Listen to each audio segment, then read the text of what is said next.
I was getting certified in environmental education, and I was at the Environmental Education Council of Ohio meeting and ran into Heather O'Brien, who was displaying there, and she asked me if I knew anything about this conference, and I said, well, no, I do not. It was really nice timing and falls pretty much in line with what I'm doing and was doing. And you just have no idea, probably from your end, how much of an impact you're making by sponsoring this for these students. I heard about this because somehow I'm on some mailing list, an email list, and get numerous emails from Ohio Corn and Wheat. And I just finally decided to take the plunge and sign up and see what it was all about.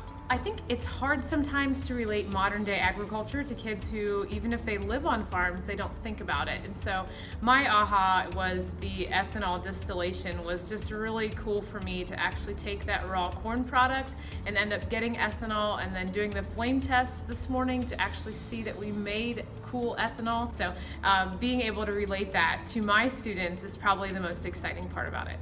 As a busy teacher that we all are, it's so hard to come up and find the time to make curriculum for ourselves.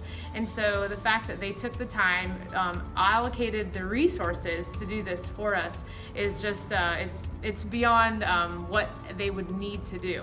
I think a lot of great stuff that we have to use, enzymes and fermentation are a big part of biology.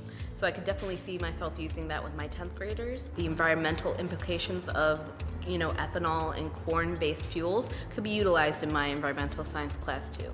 We actually used it, we did some soil testing at our site, and we had a local co-op come out and they showed the kids how soil sampling was done, and we tested it, so we figured out what the texture of it was, the nutrients, we did the stability test on it, and then we're going to compare our results to make recommendations for what we want to do with the farm. So the kids are going to make those recommendations, and they have their own grid that they get to be a part of, and they know all about the soil now, so we use pretty much everything from that day.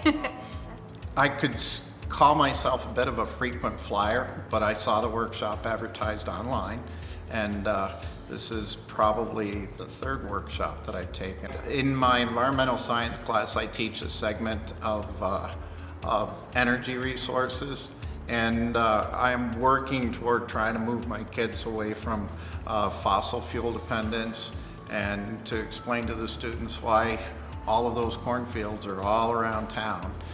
In my anatomy and physiology class, we do something similar to the nutrient testing to identify the different types of carbohydrates that are in a food source.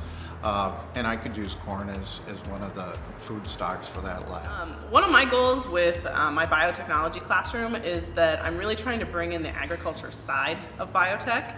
One of the things with the state of Ohio is that biotech is kind of branded being more of a medical field, and I know that it's way more than just medicine. So what I've been trying to do is go to workshops and learn about agriculture so that I can show my students that not only, if you want to go into medicine, that's a great field to go into, but that you can also take a different route and have an impact on people's health through agriculture. And I actually went to one of the workshops where Heather Bryan was there, and I really enjoyed what she had to say. I loved the lessons. I actually knew very little about corn.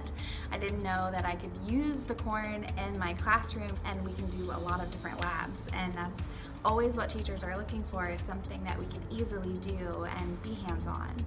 Just the workshops in general, they're so complete. When I leave, I have absolutely everything I need, and it really means a lot.